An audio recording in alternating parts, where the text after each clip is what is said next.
किसी काम को करने का जुनून आप में तभी आएगा जब आप वो काम करेंगे जिसे करने के लिए आपका दिल कहे, जिसमें आपका मन लगे और जिसे करने से आपको सुकून मिले।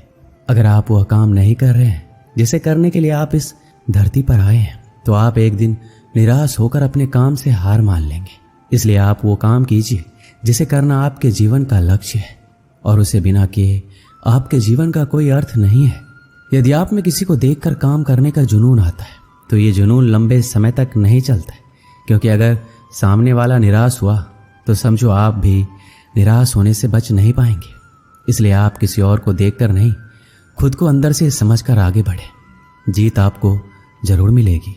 अगर आप जीवन में एक बड़ी सफलता हासिल करना चाहते हैं, तो आपको जीवन के उतार चढ़ाव से गुजरना ही होगा, क्योंकि बिना उतार चढ़ाव के सफलता की कोई परिभाषा ही नहीं है। यदि आप संयम रखेंगे तो इससे मिलने वाला फल आपके जीवन में सुख, शांति, समृद्धि लेकर आएगा, क्योंकि आप जानते हैं संयम का फल मीठा होता है और इसे बढ़ने और पकने में एक लंबा समय लगता है। आपके चाहने से ये जल्दी तैयार नहीं होता। जब आप संघर्ष का रास्ता चुनते हैं तो आपको उस रास्ते चलकर बहुत दर्द सहना पड़ता है, लेकिन यही दर्द आगे चलकर आपकी ताकत बनकर सामने आता है और आपको जीत दिलाता है। श्री कृष्ण कहते हैं, अगर आप इस धरती पर जन्म ले लिए हैं तो फिर जोखिम लेने से क्यों घबरा रहे हैं?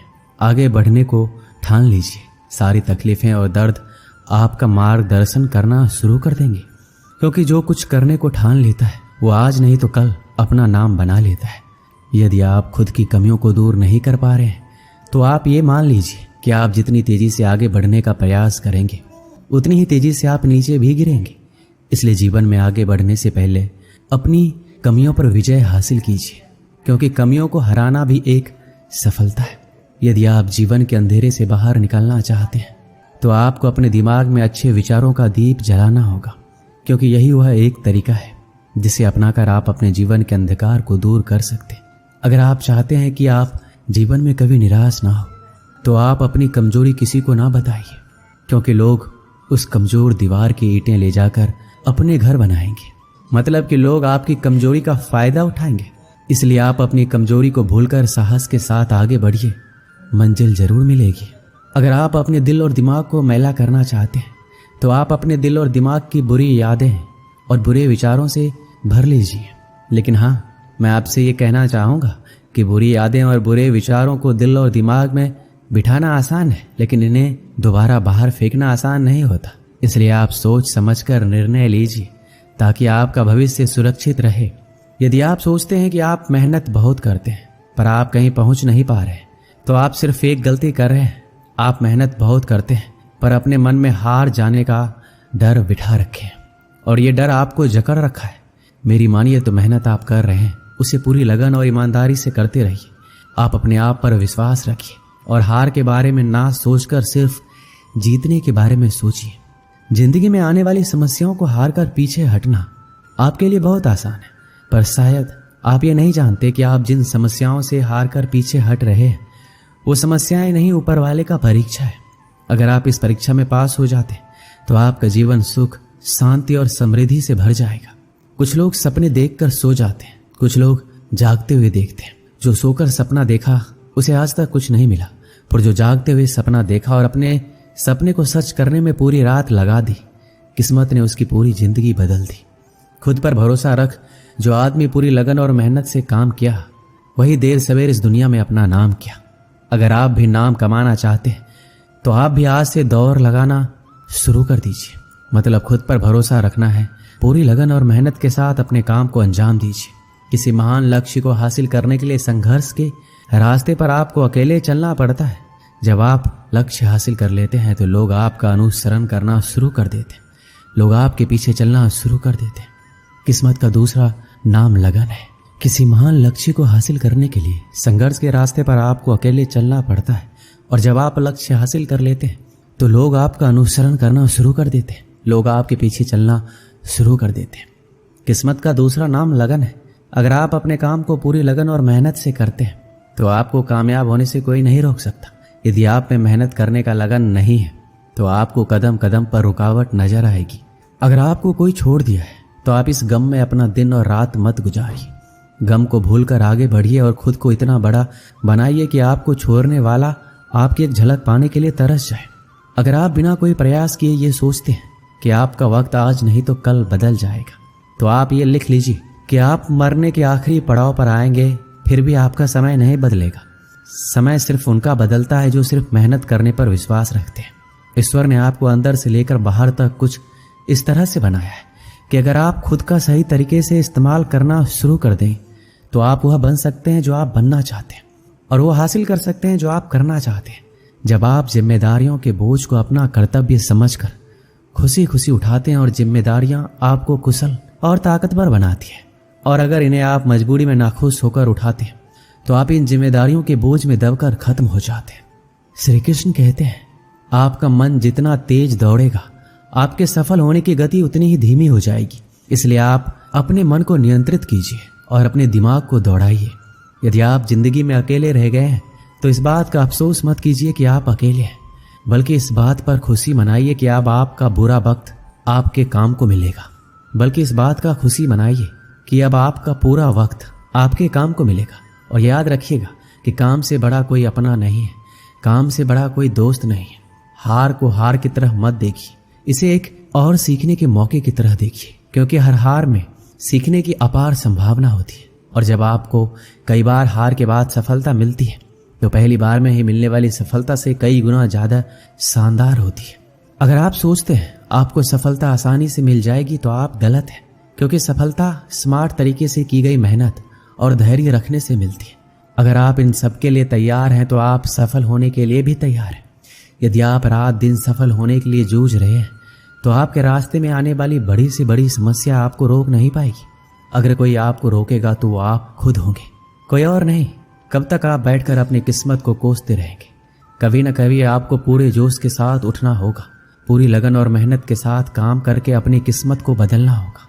अगर आपका ध्यान आपके लक्ष्य पर नहीं है तो आप इस बात पर ध्यान दीजिए कि आपका ध्यान किस तरफ है, क्योंकि जिस तरफ आपका पूरा ध्यान होगा वही आपके जीवन में घटित होगा और वही आप हासिल भी करेंगे।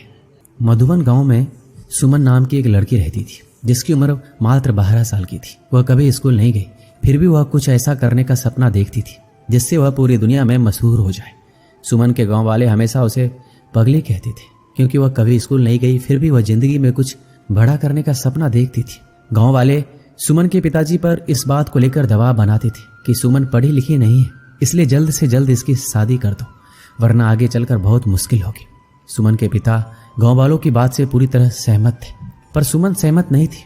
उसे तो शादी नहीं बल्कि पूरी दुनिया में नाम कमाना था, कुछ ऐसा करना था जिससे उस पर लोगों को बेटी होने पर गर्व हो। सुमन के लिए ये सब कुछ करना आसान नहीं था। गांव वाले इस बात से बेखबर थे कि वाकई सुमन करना क्या चाहती है। वह किसी को इस बारे में नहीं बताई थी कि वह एक अच्छा चित्रकार है। उसे बचपन से चित्र बनाना बहुत अच्छा लगता था। शायद यही वजह थी कि उसका मन पढ़ने में नहीं लगता था और इस वजह से वह कभी स्कूल भी नहीं गई। उसके पिताजी को चित्र बनाना अच्छा नहीं लगता था। उन्होंने कई बार सुमन के बनाए गए चित्र को आग के हवाले कर दिया था, फिर भी सुमन हार नहीं मानी। वह चित्रकारी करती गई और करती गई। जब सुमन नहीं मानी तो उसके पिताजी ने उसे उसके हाल पर छोड़ दिया। एक दिन सुमन अपने कमरे में चित्र बनाने में इतनी खोई हुई थी कि उसके पिताजी उसके पास आकर खड़े हो गए। उसे बिल्कुल एहसास नहीं हुआ। सुमन के पिताजी ने कहा, सुमन तुम नहीं मानोगी, ये बेवकूफ़ी वाला काम तुम्हारे किसी काम का नहीं आने वाला है। सुमन दुखी मन से बोली, पापा आप हमेशा मुझे नीचा क्यों गिराना चाहते हैं? मैं जिंदगी में कुछ करना चाहती हूँ, आप मुझे बार बार क्यों रोकते हैं? उसके पिताजी ने कहा, अगर हमें इस गांव में रहना है तो तुम्हें वही करना होगा जो गांव वाले चाहते हैं। सुमन दृढ़ संकल्प से बोली, कभी नहीं, मैं जो चाहती हूँ वही करूँगी, चाहे जो हो जाए। मुझे हराना किसी के लिए इतना आसान नहीं है। सुमन के पापा ने कहा, तुम ये नहीं चाहती ना कि मैं तुम्हारे सारे सपनों को जलाकर राख दूं? सुमन ने कहा, पापा इंसान में इतनी ताकत कहाँ कि भगवान के दिए हुए हुनर को जलाकर राख कर दे। आपने मेरे बनाए गए चित्रों को जलाया है, मेरे हुनर को नहीं। गांव वाले ठीक कहते हैं, तुम्हारी लड़की पागल हो गई है। सुमन के पिताजी ने सख्त लहजे में कहा, इसे इलाज की जरूरत है। सुमन बोली, पापा आपको पता होना चाहिए कि दुनिया में जो भी बड़े काम किए हैं पागलों ने ही किए और करते रहेंगे। मैं भी उन्हीं पागलों में से एक हूँ। मुझे लगता है तुम्हें समझाना बेकार है, सुमन के पिताजी ने कहा और तनकते हुए कमरे से बाहर चले गए। सुमन गांव वालों को सफल होकर दिखाना चाहती थी ताकि वो भी अपनी बेटियों को आगे बढ़ने का मौका दे और उनकी बेटियां अपने पैरों पर खड़ी हो सके। एक दिन सुमन के मन में ये विचार आया कि वह गांव में अपने बनाए गए चित्रों की प्रदर्शनी लगाएगी और गांव के 10 गांव में प्रचार प्रसार के लिए जाएगी। वो इस बारे में बात करने के लिए अपने पिताजी के पास गई। शायद उसे इस काम में किसी की मदद की आवश्यकता थी। पापा, मैं आपसे कुछ कहना चाहती हूँ, सुमन ने पिताजी से कहा। शायद आपको अच्छा लगेगा कि नहीं, मैं गांव में बनाए गए चित्रों का प्रदर्शनी लगाने जा रही हूँ। सुमन ने कहा, इस प्रदर्शनी में लोगों को मेरे हुनर के बारे में पता लगेगा। वो हमें कुछ नहीं कहेंगे बल्कि मुझ पर गर्व महसूस करेंगे। सुमन के बहुत समझाने पर उसके पिताजी मान गए और सुमन और उसके पिताजी प्रदर्शनी की तैयारी में जी जान से जुट गए। सुमन के पिताजी अपने खास दोस्तों के साथ पास के 10 गांवों में प्रदर्शनी के प्रचार प्रसार करने के लिए गए और उन्होंने घर घर जाकर प्रचार प्रसार किया। सुमन खुश थी कि उनकी प्रदर्शनी देखने के लिए 10 गांव से लोग आने वाले थे। तैयारी भी अच्छी खासी थी और यही नहीं, 3 दिन चलने वाले इस प्रदर्शनी को देखने आने वाले में काफी खुशी दिख रही थी। प्रदर्शनी के उद्घाटन के लिए शहर से जिलाधिकारी को बुलाया गया था। जिलाधिकारी ने गांव वालों के सामने सुमन को यह कहकर शाबाशी दी कि भगवान करे ऐसी लड़की हर माँ बाप को दे, जिससे गांव ही नहीं बल्कि पूरा देश रोशन होता है। सुमन ने गांव के जीवन को बेहतरीन तरीके से कैनवस पर उतार दिया था। सुमन के हर चित्र में पिता का दुलार और माँ का प्यार झलकता था, जो सबको मंत्रमुग्ध कर लेती थी। पिता ने अपनी बेटी से कहा, बेटी मैं तुम्हारा दोषी हूँ। सुमन के पिताजी ने अपराध बोध की भावना से कहा, मैंने तुम्हें बहुत परेशान किया, मैंने तुम्हारे बनाए गए चित्रों को जलाया जो मुझे नहीं करना चाहिए था। सुमन ने कहा, पापा अगर आप मेरे साथ प्यार से पेश आते तो शायद आज मैं जहाँ हूँ वहाँ नहीं होती। सुमन ने कहा, पापा आपकी हर बात से मुझे और अधिक प्रयास करने की ताकत मिलती थी। सुमन पिताजी का साथ पाकर बहुत खुश थी और वह अपनी कला को और ज्यादा निखारने का प्रयास करती रही और साथ ही दूर दराज के गांव में प्रदर्शनी भी लगाती रही। एक दिन भगवान ने सुमन के साथ जो किया वह किसी के साथ ना करे। एक हादसे ने सुमन का सब कुछ बर्बाद कर दिया। उसके दोनों हाथ चले गए, उसके सारे सपने टूटकर बिखर गए। वह निराश जिंदगी से हारी हुई चुपचाप घर के आंगन में बैठी रहती थी। उसके पिताजी का रो रो कर बुरा हाल था। उनसे अपनी बेटी का दुख नहीं देखा जा रहा था, शायद इसलिए वो उसके सामने बहुत ही कम आते थे। सुमन खुद को समझाने की पूरी कोशिश करती थी। उसकी कहानी इतनी आसान तरीके से खत्म नहीं होने वाली थी। अब उसकी लड़ाई ना पापा से है ना गांव वालों से, अब उसकी लड़ाई किस्मत से है। अब जो चाहे हो जाए वह किस्मत को हराकर मानेगी, दुनिया में नाम कमाकर मानेगी। सुमन एक बार फिर से शुरुआत करती है। इस बार हाथ से नहीं बल्कि पैर से चित्र बनाने की कोशिश कर रही थी, जिसे देखकर उसके पिता का दिल पसीज गया। सुमन के पिताजी ने कहा, बिटिया ये क्या कर रही हो, अब तो मान जाओ। सुमन बोली, पापा मैं कभी हार नहीं मान सकती। उसके पिताजी ने कहा, क्या तुम्हें लगता है तुम इस तरह से अपने सपने को पूरा कर लोगे? सुमन ने कहा, पापा अगर इरादे पक्के हो तो कोई भी काम इस दुनिया में मुश्किल नहीं है। मेरे से ज्यादा लोग हादसा झेलते हैं फिर भी कामयाब होते हैं। सुमन के पिताजी ने कहा, बेटी प्रयास करो, मैं हमेशा तुम्हारे साथ हूँ। तुम्हारे प्रयास से तुम्हारी बदकिस्मत भी हार जाएगी। और इस तरह कई सालों के मेहनत के बाद एक बार फिर सुमन की जिंदगी वापस लौट आई। उसके टूटे हुए सपने एक एक करके झुरने लगे और वह गांव से लेकर शहर तक अपनी चित्रकारी के लिए मशहूर होने लगी थी। जो गांव वाले सुमन के तरक्की से जलते थे, हादसे के बाद से उसके लिए दुआ करने लग गए। भगवान भी उसके प्रयास के सामने हार गए। वो सुमन को वह देने के लिए मजबूर हो गए जिसकी वह हकदार थी।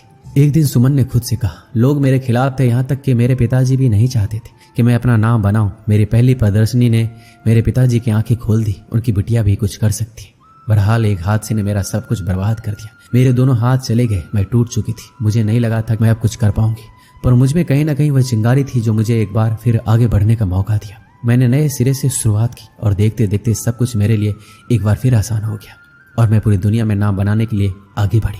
हादसे में आदमी मरता है पर उसके जज्बात जिंदा रहते हैं और एक प्रयास से सब कुछ बर्बाद होने से बच जाता है। आदमी तब तक खत्म नहीं होता जब तक उसके हौसलों में जान होती है। यही वो हौसले होते हैं जिससे सपनों को पहचान मिलती है।